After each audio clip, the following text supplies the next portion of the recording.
Hey guys, welcome to another episode of Curly's Ag Country Living. This week I want to talk a little bit about myself and my philosophy of agriculture.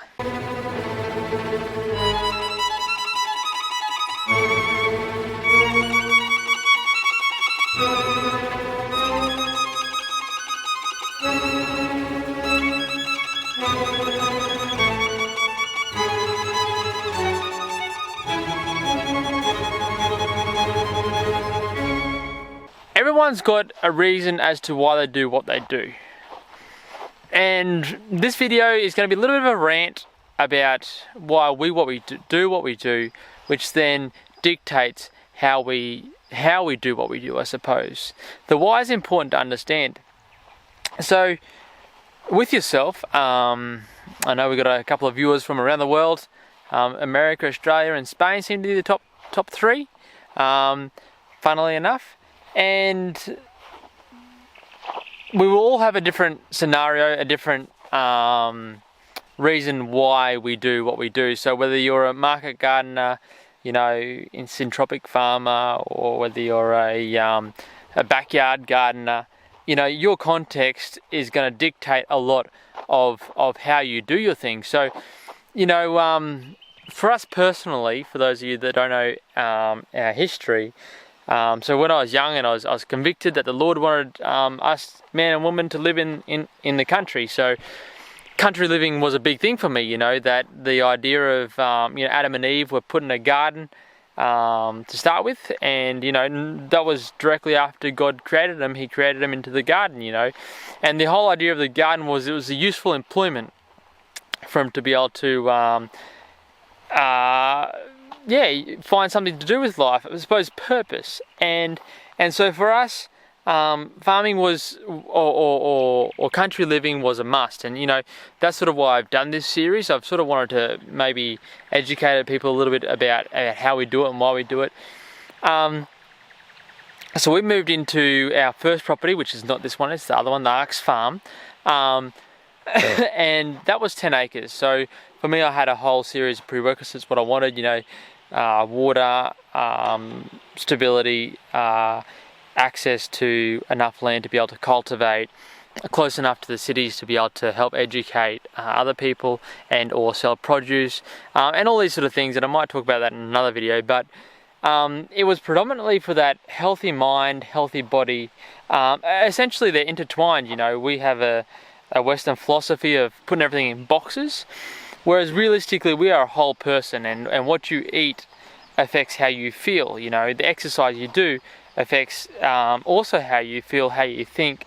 And as far as I'm concerned, and you talk about your conscience and then the Holy Spirit, impressing upon your conscience or being open to perceive new realities and concepts.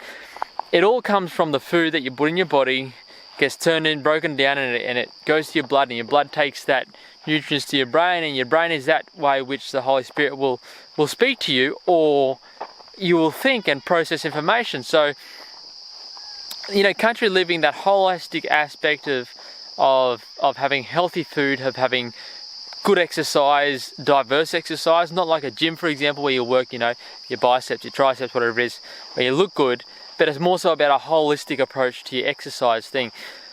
So with this in mind, this Christian background of our farming, that's dictated heavily on our philosophy on farming. So in the world of agriculture, there's a lot of different philosophies. If you look at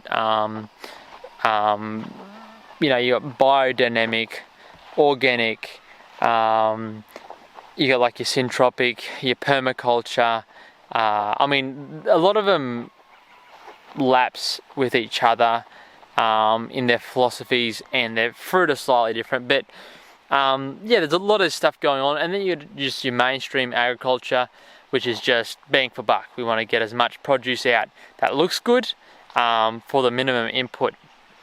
And all this, these different, I suppose they're your main ones. Your permaculture, and your mainstream agriculture. And I wouldn't put myself and my agricultural philosophy into either of them two boxes. And the reason is because I don't associate with it. I don't believe in Mother Earth per se. Or, you know, it's a conscious being, you know, and I hope not to offend any of my viewers by anything what I say today. It's just, it is the reality in which I believe we exist, you know. And you take from it what you would, but this is it's really important that your thought process is clear, because it's going to dictate what you're doing. So because I don't believe in this Mother Earth thing, as I was saying, I don't believe in reincarnation, you know, your ancestors being reincarnated into donkeys or cats or whatever it is, depending on this life. You know, I believe in God and that idea that you know, He created us, you know, atonement, redemption, and salvation, essentially, when He comes back to take us home. And so this here, as philosophical as this conversation may be getting, or this dialogue may be getting, it's really, really important to understand your why, you know, because now when I get into the agricultural things, which I want to get into now, it's going to really, really heavily influence as to how you do it. So, not believing in that permaculture idea of the world fixing everything itself, it then leaves me open to the idea of what are my inputs, what are my outputs. So with the fundamental of health being surmount in this whole picture for myself, I'm a firm believer in chemical fertilizer and chemical herbicides and pesticides in their measure at the appropriate times. So I'm not a conventional farmer, okay? So we don't, on this farm here, use conventional herbicides or pesticides as a regular input. We don't use NPK fertilizers as a regular input. But let me give you a scenario, okay? So I've been unhealthy living for several years now. I've been getting fat, and essentially I have a heart attack. When that heart attack happens, ambulance rock up and they take you to hospital. When you get to hospital and they've resuscitated you or stabilised you, whatever, they say to you, okay, you need a heart transplant or you need a heart surgery, put stents in there. You don't all of a sudden get a revelation and say, oh no, I'm going to start doing an organic diet or a whatever diet to try and bring me back on track. You need to get a heart surgery, and if you don't get that heart surgery, you're going to die. And essentially, that's going to then affect everything else you do in life, because there will be no more. So for example, in this field here, this whole, I think it's about 2.5, 3 acres here that we've got, it was farmed heavily in a commercial sense, you know, 20, 30 years, about 10 years ago now. So we've had this place for 2 years, and 8 years prior to when we got it, it was left barren. And the stuff that was growing here naturally wasn't helping anyone. So we've got our soil test, and we've got a video on the soil test that we hope to release soon, and how you do them and how you read them and stuff. But we're really, really low in nitrogen and potassium. Apart from that, our organic matter, our carbon was really high, you know, copper, boron, phosphorus, you know, everything else was really good.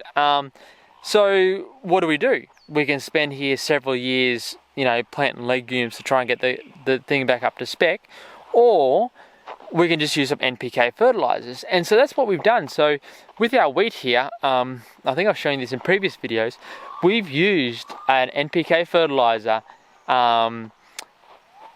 once. Well, we did it in 2 applications, sorry, but there was 5 bags, 25 kilo bags of CK88, which is, you know, it's primarily nitrogen and potassium, which are the main 2 things this field lacks. And that has provided us in our first crop to get a really nice crop. I mean, I wouldn't say it's the best that's ever been had as far as wheat crops go, but I'd definitely say that it is something we can harvest off. And in a video soon, I'm sure we'll find out, and I'll let you know how many kilos we get off this, you know, these 2 acres. But you know, there should be 3 to 4 ton of wheat up here. Now, if we'd pursued the legume course, actually we have. So we planted the first year here, I planted soybeans. Really, really bad, super bad, just everything got smashed. Most of it didn't germinate, the grass was just too vigorous, the weeds were too vigorous, it didn't really grow. Then we planted Dolichos Lab last year, and it went pretty good on this side here, and it had really good effect, but on this side here it didn't. So we had pursued that track, and we saw it's not working rapidly enough. And so this has come back to my analogy. we can keep pursuing that over year and year and year, but we can't afford to not have profitability out of this farm in that distant future. So we fertilise it for this wheat crop, and our next crop is going to be sun hemp, and I'll do a video on that, I'm sure, when we're planting the sun hemp, and I'll keep you posted. But I've done the research to say, okay, sun hemp's got the best nitrogen fixing and carbon matter adding. It also grows really, really vigorous, really, really tall, and it'll choke out all the weeds in there for that whole season. So it's very, very similar to tarping your crop, which is what we've got here, and that just killing out everything. And so we'll do that next season. That's literally our next crop. So as soon as we get this weed off, that'll be going in there. We're working with that. But as far as the garden goes, here we can't afford that time. So what we've done is we've tarped it, and we will be putting in legumes and rotating these crops until we get that soil to that optimum state where we want it, and then we'll maintain it. So once you've had that heart transplant, you don't go back to McDonald's. You then go and have you reassess your lifestyle, you exercise and all this sort of stuff, and you make new ways of being to be able to maintain that good healthy level. Not that you have to keep reapplying fertilizer / having a heart transplant, or having more stints put in your heart to keep your valves open. So this is what it's all about. And so this here for me, like I said, with our philosophy, it doesn't inhibit me from using fertilizers ever, but it does. But it's not something I want to do on a constant basis. Again, with your herbicides and pesticides. So glyphosate, or Roundup we call it, is something that's heavily debated, and I've seen people get pretty heated about the use of glyphosate. We use glyphosate in our farm, and this is the time cost benefit analysis that I do. So I say to myself, okay, is it appropriate to use glyphosate on the actual vegetable growing area? Well, it's not. I don't think it's probably optimal, but we've got a problem here with nutgrass, and I'll show you this so you can actually see. This nutgrass we tried to grow here the first year without using any glyphosate. One of the ladies that works with us, Sandy, she spent countless hours weeding one bed and could not get rid of it. Now we've done this a glyphosate hit. We've hit that once, and that's dying off now. And you can actually see so this is new ground we're opening up, so we're doing that Roundup treatment. You can see here, this is where we haven't done any Roundup treatment, and we just physically cannot keep on top of the weeds. So we're going to be losing crops there. So coming down this end of things, so tarp's another option, but we found that tarp will not kill nutgrass unless you do it like constantly for like a year or two, because them nuts will stay in the ground for quite some time. So you have to have that heat, the moisture, and that germination to get that up. So down this end of the farm, we have successfully been able to kill out 90% of our nutgrass with one hit. So we'll probably do it a second rotation of a crop, and then once that nutgrass is out, we will practice cleanliness and cultivation to keep that out of our way, and that'll be it. So that's again that healthy lifestyle. As far as pest control, that's something that we really struggle with. We actually have never used any chemical, I suppose non-organic pesticides for this farm. We've gone with pyrethrum and dipel for your grubs. Pyrethrum is just a general purpose one that we use for the farm. So the pyrethrum is a really good something that just sort of kills everything. It's not something that I really like to use either, but it's just something we found ourselves having to do to keep the pests down. Fungicides, copper sulfate, we try and keep with the non-systemic poisons, and that's something that I do as a philosophy take with me. If the poison is not systemic, that means it can be washed off. I have personally used a systemic fruit fly killer for our own orchard, and that's because fruit fly is just one thing that I've tried 100 different things, but I haven't been able to get it work. So for that case, that scenario, we've just had to say that's what we're going to have to do. Whereas here we don't have that issue because obviously we're growing vegetables, not fruit, so fruit fly aren't an issue.